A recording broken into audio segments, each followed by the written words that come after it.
வணக்கம். வாழ்க்கையில ஜெயிக்கணும்னா அடுத்து நம்ம என்ன பண்ணலாம் அப்படின்னு தான் யோசிக்கணுமே தவிர அடுத்தவன் என்ன பண்றான் அப்படிங்கறத நாம யோசிக்கணுங்கிற அவசியமே கிடையாது. நான் ஒரு தோல்வி வந்துருச்சு அப்படின்னா நம்ம என்ன பண்றோம்? எனக்கு ஜாதகம் சரியில்லை, நேரம் சரியில்லை, எனக்கு வந்துட்டு வீட்டுல வாசம் சரியில்லை, இப்படிதான் யோசிக்கிறோமே தவிர நம்மளுடைய திட்டமிடல் சரியில்லை அப்படிங்கறத புரிஞ்சுட்டு அடுத்த கட்ட நகர்வுக்கு நம்ம போகவே மாட்டோம். அதுதான் நம்மளுடைய பெரிய பிரச்சனையே. உங்ககிட்ட நல்லவன் மாதிரி பேசிட்டு பின்னாடி போயிட்டு உங்களுக்கே ஆப்பு வைக்கும் போது நமக்கு கவலையா தான் இருக்கும். ஆனா அதுக்காக நம்ம கண்டுக்கவே கூடாது.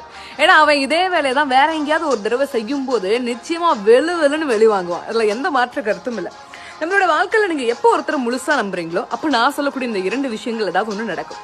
ஒண்ணு உங்களுடைய வாழ்க்கைக்கான உறவு, அப்படி இல்லை அப்படின்னா உங்களுடைய வாழ்க்கைக்கான பாடம். இது 2ல ஏதாவது ஒண்ணு கிடைச்சே தீரும். தெரிஞ்சுக்கிட்டு நீங்க வாழ்க்கையில யாரையாவது ஒருத்தரை நம்ப ஆரம்பிங்க. நான் தோக்கவே மாட்டேன் அப்படின்லாம் போய் சொல்லாதீங்க.